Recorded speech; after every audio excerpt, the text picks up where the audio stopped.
Hey there, everybody. Brad Geiger here with another episode of Webcomics Confidential. And today I'd like to talk about something that I think is really at the center of doing well on crowdfunding, such as Patreon and Kickstarter. Specifically, I'll be talking about Patreon, but I think it's something that's not only applicable to Kickstarter and other crowdfunding platforms. But it's something to keep in mind as a webcomics business person going forward. To tell you about that, I'm going to start here, and we're going to take the long way around. I started out in 1991. My first day job, as it were, was a full-time career. It was really before I started taking comics seriously. It was as a graphic artist at a newspaper in Canton, Ohio, called The Repository. And it was a great experience. I worked there for several years. I really loved it, and being a smaller newspaper, the newsroom was kind of tight knit, and I found myself going to lunch quite often with the reporters and the photographers in the newsroom. We had a great time, and what I noticed very quickly was that if there was one thing that could get under the skin of a reporter, it was letting it be known that you hadn't read everything they put into the paper. If you said, "Oh yeah, Councilman Smith, did he get elected or not? Is he still running for re-election? Blah blah." You'd have this dour look from across the table, and the reporter would say, "I wrote about that last December." And you were supposed to have read it. This story may have run, in the back of the B section behind the title charts, but there was a real intense disregard for someone who didn't read every story in the newspaper. I certainly fell into that into that category. I did not read every story that we put into the newspaper, but it was really frustrating for these reporters because they really cared. They really had an intense passion for what they were doing. They were putting information that they had hoped they had made as accurate as they possibly could. And I can tell you this. I know we talk about, there's a lot of talk about fake news. I can tell you this. I've worked at 3 different newspapers. Every reporter I've ever worked at, no matter where he or she fell on the political spectrum, the one thing they took seriously was getting it right, getting the facts straight, being able to back up facts with proof, with corroboration and so forth. That's just an aside. But they were really intensely upset when it turned out that you hadn't read what they put in the paper. As unreal, and for me, that was unrealistic. It was like, I'm not going to read that story in the back of the B section. I read the front page. What more do you want from me, right? So it is with that in mind that I laugh at myself when I see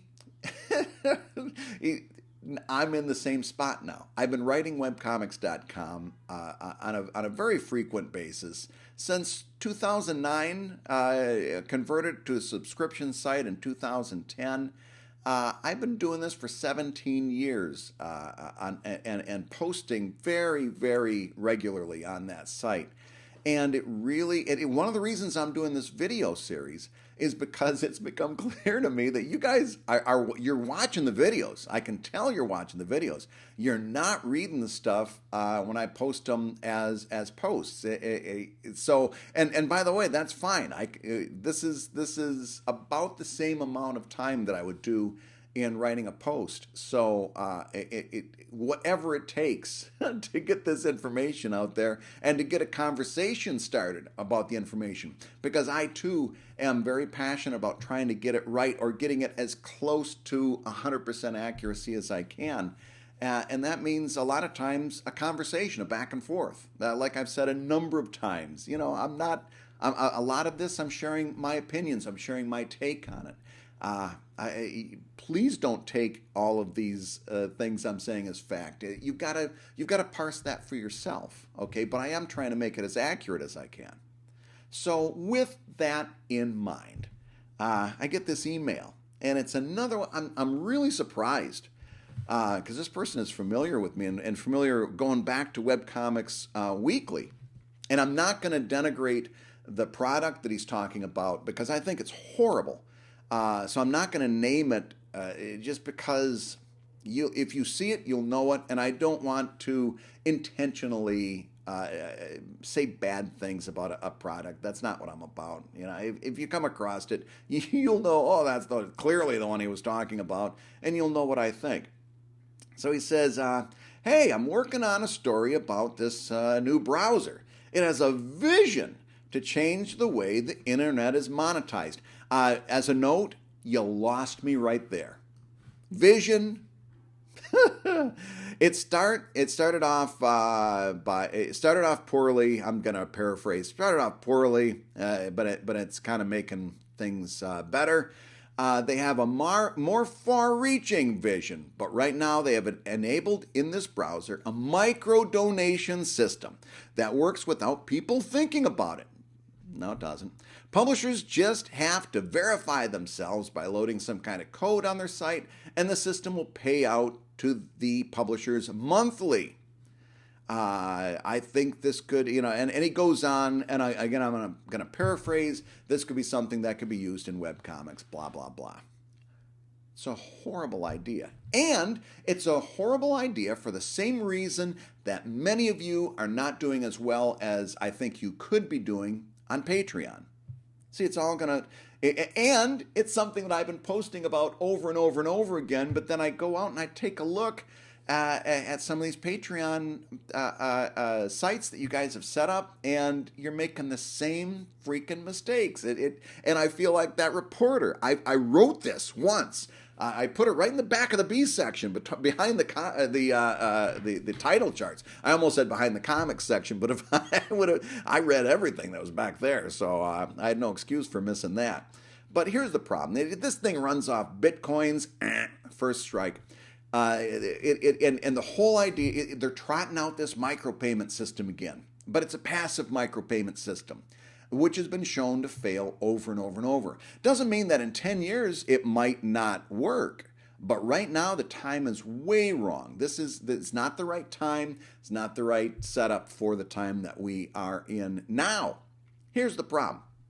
Number one, okay, besides the bitcoins, which is flaky as hell, besides that, here's the idea. You get this browser, you're supposed to use the browser, and you put money into the browser. And then the browser distributes the money to all of the publishers of the sites that you've gone to.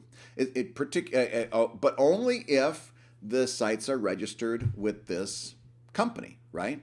So you register with the company, everybody with the browser, they go to your site, and it gives you a certain amount of money from those browsers who hit your sites. And the big fallacy here is that this person says without people thinking about it. Well, wrong and wrong.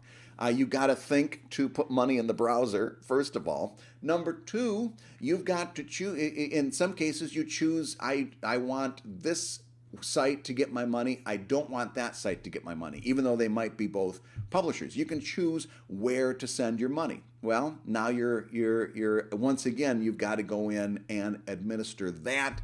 Hopefully the user keeps on top of it. And then when the account is dry, you've got to reload the account. Really not an idea that is going to work in today's internet. Again, maybe 10 years we can readdress it, but right now for where we are in the current situation, this is not a starter, and I'll tell you why. Other than the fact that, listen, other than the Bitcoin thing, all right, here's the very problem that's at the heart of this browser idea. That if you're laughing and you're saying, oh, well, I can obviously see that's not going to work, but you're making the same mistake that browser company is making on your Patreon. And here's what it is.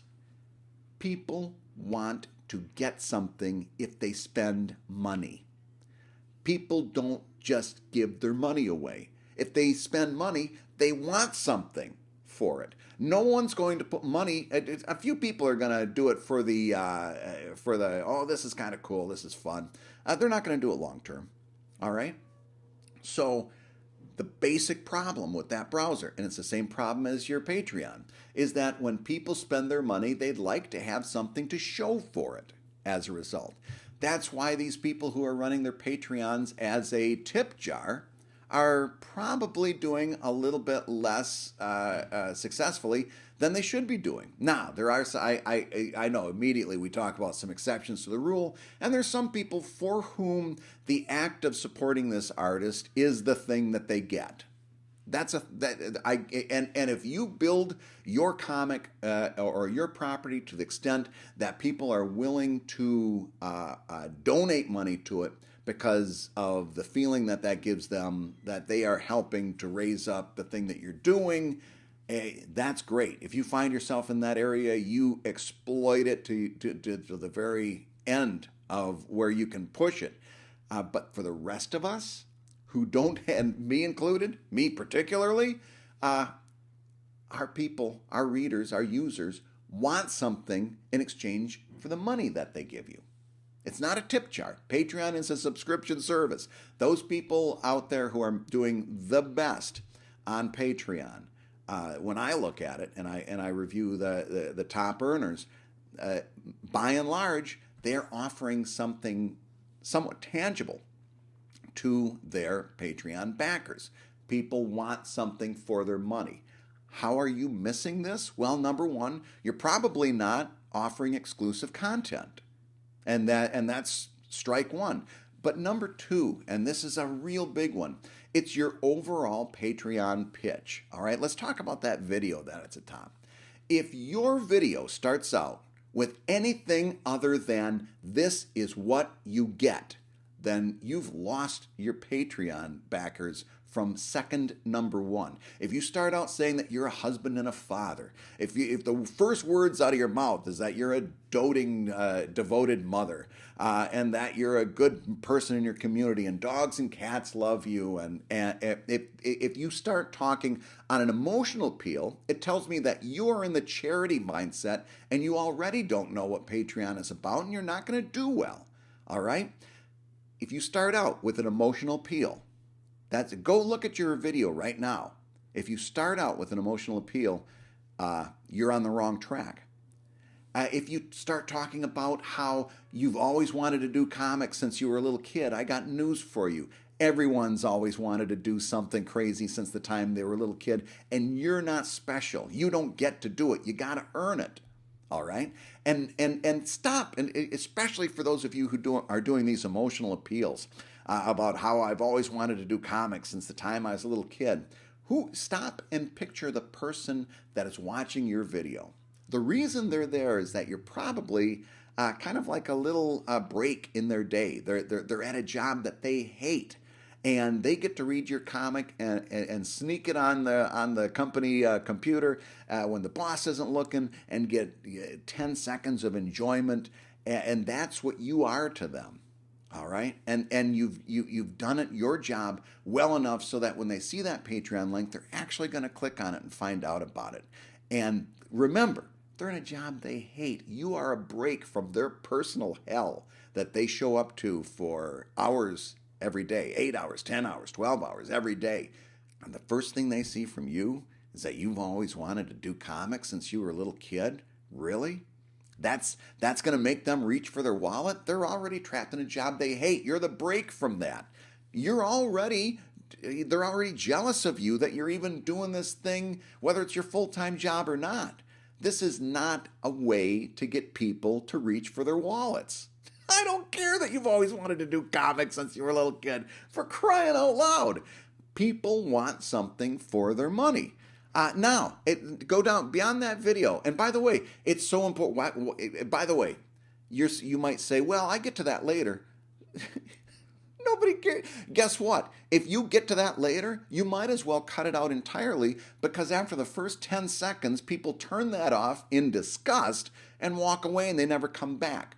You've got to write, it's got to be the most important thing first, and then work your way down. If you end with a somewhat emotional appeal, hey, this is something I've wanted to do for all my life, and man, you guys are making it happen, you guys are making it possible, and thank you so much, that I can see at the end.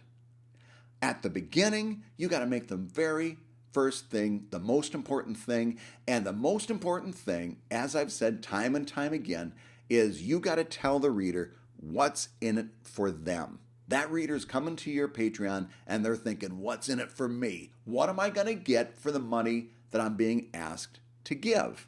And for all the rigmarole of doing the registration and all that kind of stuff, and the trust that it takes to put your credit card or your debit card in there and have it drawn every month, it takes a lot of trust.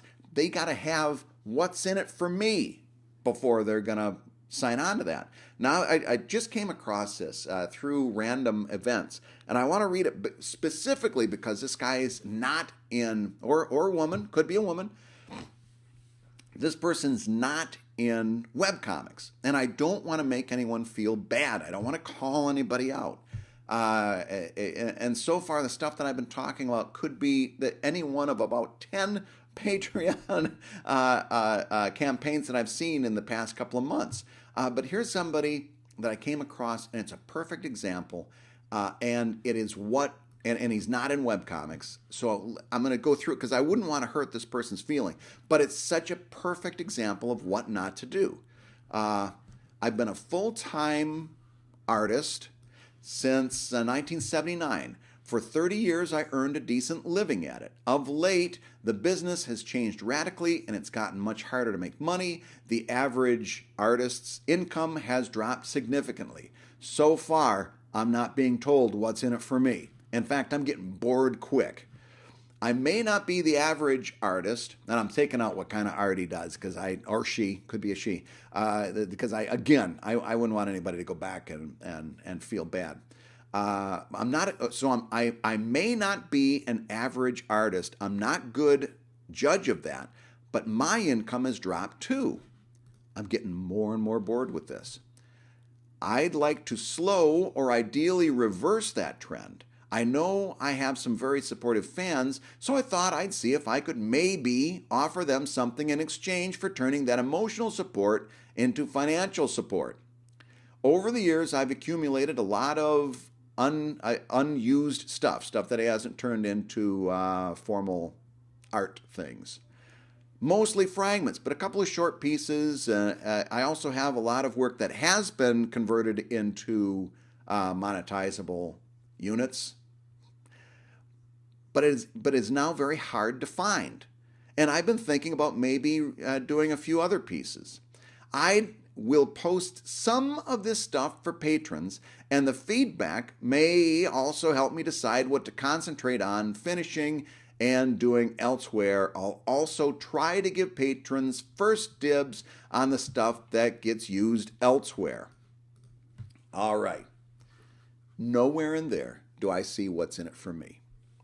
In fact, what I do see is a lot of very wishy-washy language that makes me think that I don't know. Not only do I not know what I'm going to get, even if I thought I knew what I was going to get, I might not get it. Take a look at those last couple of paragraphs. He's got stuff that he has done that's hard to find. So even if if I become a fan of this person, I want to go to the other things that he's put out, or she, it's hard to find. And why is it hard to find? Again, you have to be very careful. People smell this stuff a mile away. If it's hard to find, this may not be true, but my first thought is, might not be very good. It's absolutely unfair, might not be true, but it's the first thing your readers are thinking. You got to be careful how you position yourself to readers.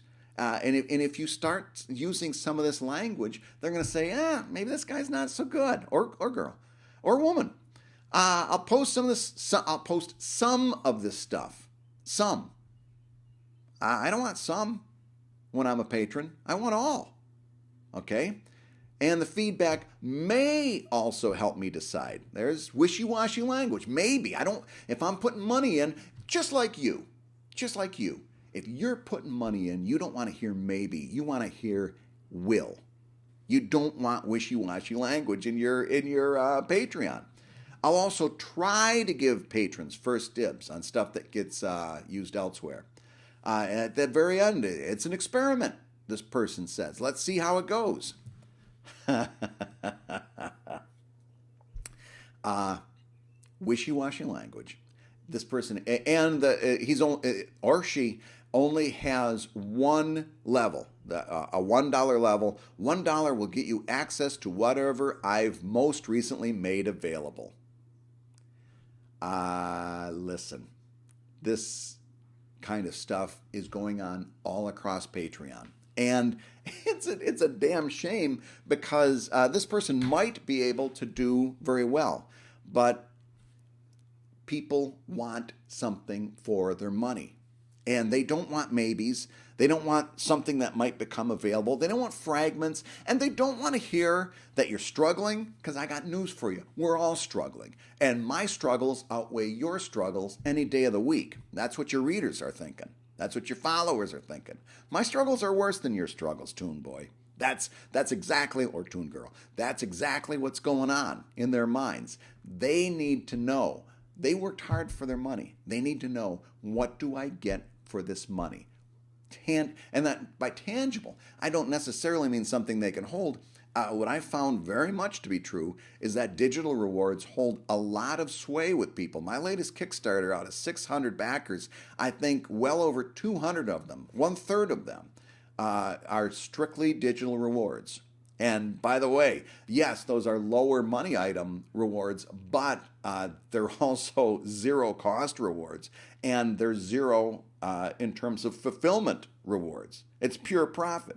1/3 of that was digital rewards. Don't discount digital. But one way or another, people want something to show for the hard-earned money that they gave you. They're not interested in whether you're a nice person. They're really not. They're more interested in, what do I get for my money that I worked hard for? That's more important than you being a nice person. They don't care about your dreams.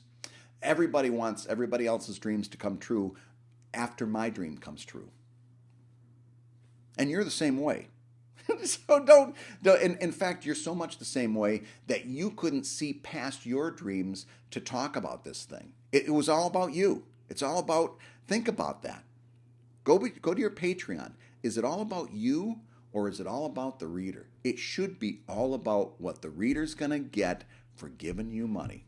And not even giving you money. I would even use those for the little bit of money that they put into this system. They're going to get a lot of stuff.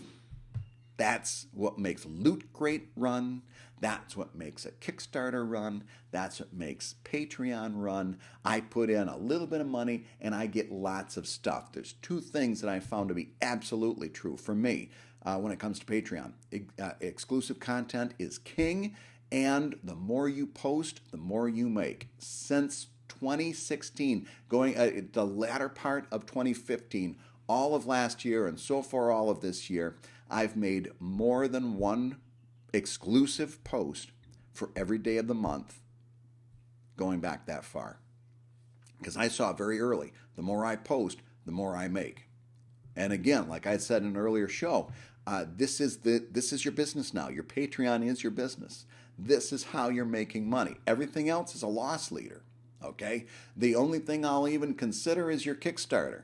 But that website and everything else you're doing is in aid of that Patreon. And you should be posting as much stuff. You should be making it a goal, like I do, is to post one post for every day of the month. And then when you go out on your social media and you start talking about this, you're not talking about how good it makes you feel, whether your number is big or whether your number is small. What you should be talking about is what the reader has gotten in exchange for their money. And using little group dynamics, you should be talking in terms of us. I always say, join us. This is a great time to join us on Patreon. This is a club. This is a group that you want to be popular and involved with. It's not about me when I talk about Patreon. Go follow me on social media. You'll see me posting about Patreon and Kickstarter quite often. And I am not talking about me. I'm talking about what you get. That's how you get people to reach for their wallet. Not because they're interested in doing you a good turn. That's not what this is about. They're backing Patreon backers because those Patreons that they're involved with are giving them stuff that they value. That's what it's all about. That's why that browser that runs on Bitcoins isn't going to work, because the people keep spending money and don't have anything to show for it. And that's going to get old quick. That's why your $1 level has the largest amount of churn in it. Because if you're not offering a whole lot at the $1 level, people are going to come in and it's going to be fun to be your Patreon backer for a couple months. But after a while, they're going to be like, yeah, that was fun, but I don't get anything from it. You want people to back you on Patreon? You got to start showing them something for their money. Okay, so that's the heart of what makes crowdfunding work, and it's the simplest thing in the world. People want to get something for their money. Can you make that happen? Can you make that an experience? Can you make it happen? Can you make that happen in a way that they like? And is it something that they want? I should have put that number one. But yeah, of course, is it something they want? But can you make that a cool experience? Can you make that something that they look forward to? Now you're going to have some success on Patreon. It's not about you. It's all about them. That's the bottom line. It's all about them. It's not about you. If you've got a video that talks about the fact that you're this person whose dogs love and you've always wanted, go back and redo that video. And one last quick tip I'm going to tangent in there. Listen to how I talk when I'm doing this. I'm talking very conversationally, right? I'm talking the way I would talk to you if you were sitting here. If your video speaks like this and you're talking very slowly, by the way, you're already looking down at the video to see if there's much more time left on this, because you're getting tired of me talking like this already. Please, in your video, I've said it before, if you need to have somebody stand behind the camera so that you can make eye contact with them and just have somebody to talk to, whatever it takes, talk in your video the way you'd talk to somebody in real life. Be a person. That's you're asking them to reach for their wallet and give you some of the money that they earned. You're not going to do that with a cold, plodding delivery. You've got to be a person that they connect with on an emotional level. Then they can do that. All right, but that's a tangent. God, we could talk about Patreon and Kickstarter videos until the cows come home, and maybe we'll have to do a few. But until then, that's the heart of what makes Patreon work. It's not about you. It's all about them. This is Brad Geiger, and it's been another episode of Webcomics Confidential. Got some thoughts? Check it out on webcomics.com. Hit the comments below. Get the party started with a little discussion. There's a discussion going already. Jump in. Your thoughts are as interesting or as valid as anyone else's, certainly as mine. But if you have some thoughts, please feel free to share them and check out the other episodes. And I will see you next time.